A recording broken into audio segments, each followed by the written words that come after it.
3.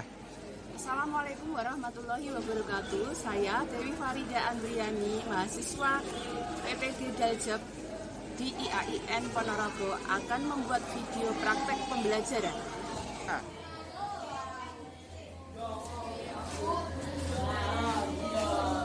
Assalamualaikum warahmatullahi wabarakatuh. Waalaikumsalam warahmatullahi wabarakatuh. Sebelum kegiatan proses pembelajaran hari ini, marilah kita awali dulu dengan berdoa bersama.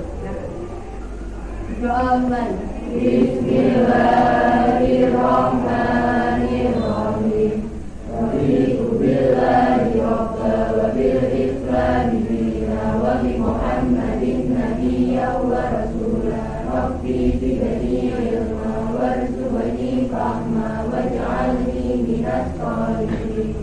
Amin ya rabbal alamin. Untuk hari ini ya anak-anak, bagaimana kabarnya? Alhamdulillah. Ya. Terus tadi sudah sarapan? Sudah. Apa lauknya? Ayam. Ya. Oke. Terus sebelum pembelajaran kita hari ini, mari saya alahkan absen terlebih dahulu ya. Intan. Dana. Sebelum pembelajaran hari ini, silakan perhatikan, dilihat dulu di sekeliling kalian ada sampah yang jatuh atau enggak. Kalau ada, silakan dibuang di tempat sampah.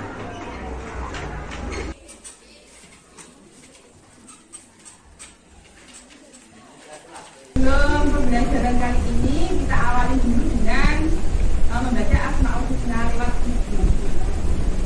Ayo kita baca sama-sama ya.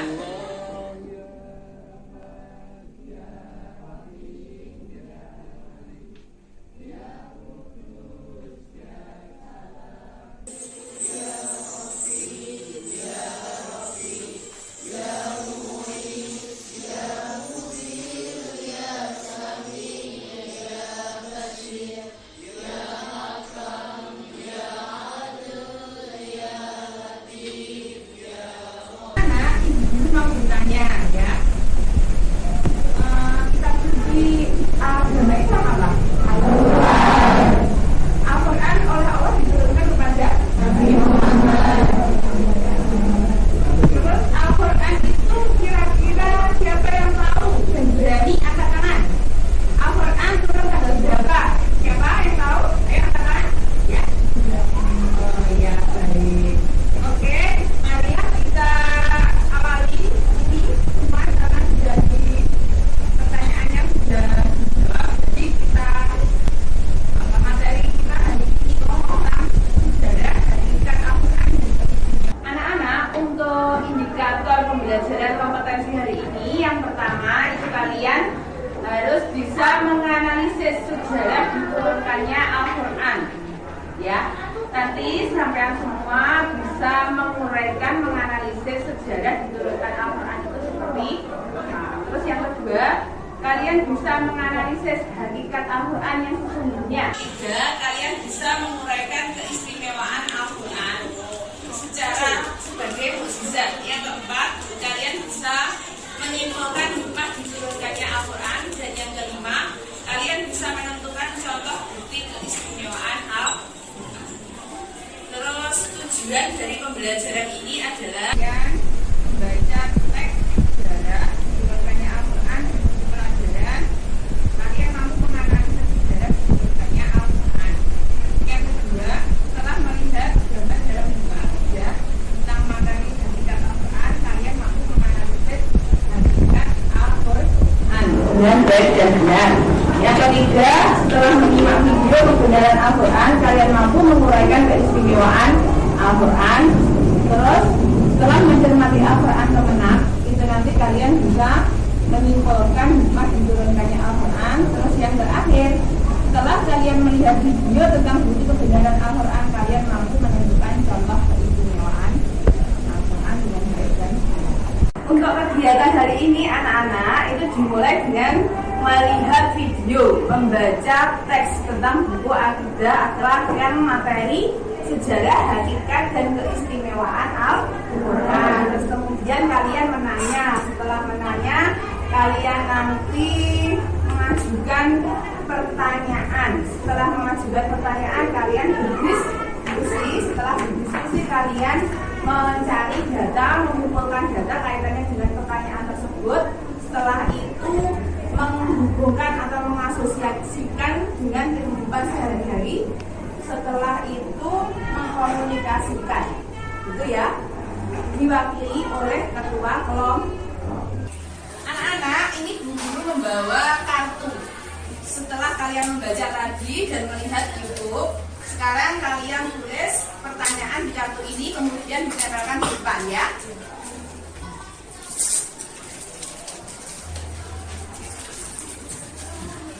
Silakan.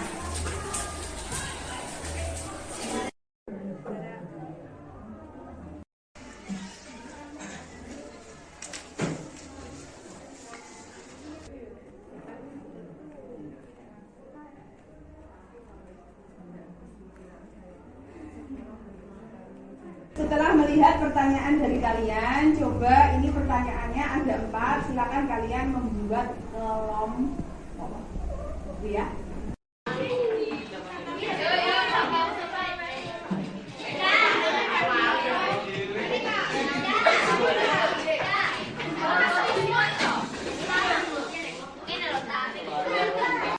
Untuk pembagian kelompok 1 ini tentang bagaimana sejarah turunnya Al-Quran. Silakan dibaca sesuai dengan yang saya katakan tadi.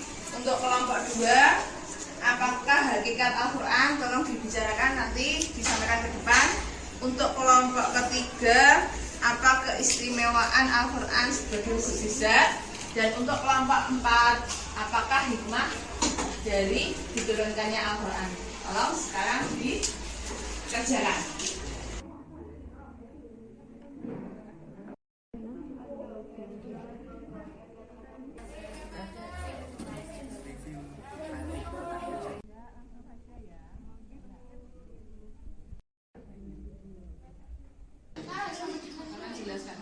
Sejarah turunnya Al-Quran diturunkan Allah Subhanahu Wa Taala kepada Nabi Muhammad SAW dalam jangka waktu 23 tahun melalui perantara malaikat Jibril secara berangsur-angsur.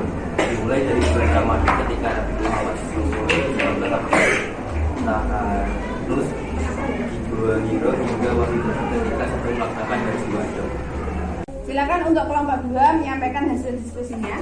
Oke, baik, hasil diskusi kelompok kami. Apakah hakikat Al-Quran? Al-Quran menurut bahasa bacaan atau yang dibaca? Tidak hanya bacaan, tapi sebagai jasa hukum Islam. Ya, terima kasih. Diskusinya, hasil diskusi tadi.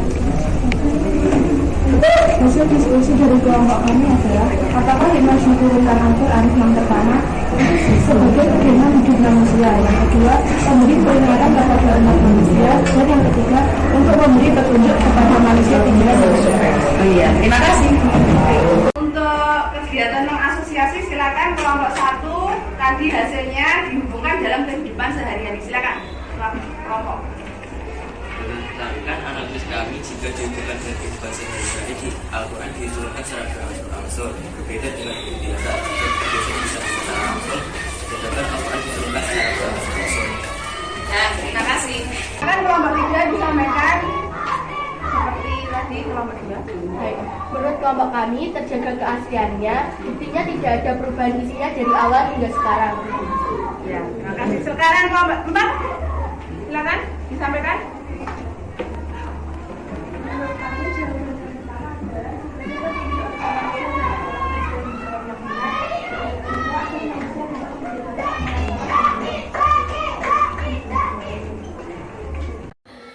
Anak-anak, setelah tadi kalian lakukan diskusi dan ada tanggapan dari satu kelompok ke kelompok yang lain, materi ini akan saya sampaikan tentang yang pertama tentang sejarah diturunkan Al-Quran. Al-Quran diturunkan Allah pada Nabi Muhammad dalam jangka waktu kurang lebih 23 tahun melalui perantara malaikat Jibril secara berangsur-angsur. Untuk yang kedua, dimulai dari bulan Ramadan ketika Nabi Muhammad tengah bertahanus atau menyendiri di Gua Hira hingga waktu terakhir ketika sedang melaksanakan haji wada. Untuk Sejarah turunnya Al-Quran, para ulama itu membagi menjadi 2 periode. Yang pertama, periode sebelum hijrah, yaitu periode Mekah. Yang kedua, periode sesudah hijrah, yaitu periode Madinah. Sejarah pembukuan Al-Quran dibagi dalam 2 tahap, yaitu Al-Quran pada masa Rasulullah dan pada masa Khulafaur Rasyidin.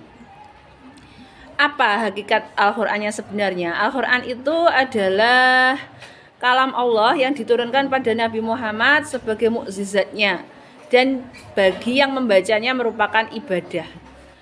Selain itu juga dapat didefinisikan bahwa Al-Quran adalah firman Allah yang diwahyukan pada Nabi Muhammad SAW sebagai Nabi terakhir. Dinamakan Al-Quran karena merupakan kitab suci yang wajib dibaca, dipelajari, dan merupakan ajaran-ajaran wahyu terbaik. Jadi di sini hakikat Al-Quran itu intinya tidak hanya untuk dibaca, tapi lebih dari itu dapat dijadikan sebagai pedoman hidup karena merupakan firman Allah. Selanjutnya, keistimewaan Al-Quran sebagai mukjizat itu yang pertama, kita lihat dari segi kelebihan kitab suci Al-Quran daripada kitab suci yang lain, yaitu dari segi keaslian Al-Quran. Yang kedua, dari segi isi kandungan Al-Quran. Yang ketiga, segi susunan bahasanya. Yang keempat, segi misi yang diemban. Selanjutnya, hikmah diturunkannya Al-Quran. Sebelum Al-Quran diturunkan, masyarakat Arab hidup dalam kegelapan. Dan pada intinya hikmah Al-Quran diturunkan adalah untuk menuntun manusia ke jalan yang benar agar selamat hidup di dunia dan di akhirat. Contoh bukti keistimewaan Al-Quran yang pertama, selama 14 abad lebih kitab suci Al-Quran tidak mengalami perubahan sedikit pun. Yang kedua, isi kandungannya lengkap menjawab seluruh problematika kehidupan manusia di berbagai tempat dan zaman. Seperti itu ya untuk penjelasan dari materi ini. Anak-anak, untuk hari ini materinya tentang sejarah, hakikat, dan keistimewaan Al-Quran. Ini sudah terakhir, kalian sudah berdiskusi dan bertanya jawab. Silakan, siapa dari kalian yang bisa menyimpulkan dari pembelajaran hari ini? Ya, silakan. Menurut saya kesimpulannya adalah bahwa Al-Quran merupakan wahyu Allah yang sangat luar biasa yang tidak dapat tergantikan, dan Al-Quran sebagai petunjuk bagi manusia agar memilih jalan yang benar sehingga selamat di dunia dan di akhirat. Terima kasih. Ya, terima kasih, beri aplaus semuanya. Anak-anak, tadi kan sudah kita mulai dari mengamati, menanya, terus kemudian mengumpulkan data, mengasosiasi dan mengkomunikasikan. Terus setelah itu kan sudah selesai. Sekarang untuk tugasnya sudah saya sampaikan lewat link. Saya lewat link sampai nanti semua mengerjakan soal yang ada di link tersebut. Ya. Terus selain itu juga kalian mengisi angket tentang bagaimana kesan dan pesan kalian untuk pembelajaran hari ini. Itu tolong diisi, ya. Terus untuk pekerjaan rumahnya itu juga saya share lewat link. Nanti tolong untuk linknya itu sudah saya share, yaitu soalnya ada di link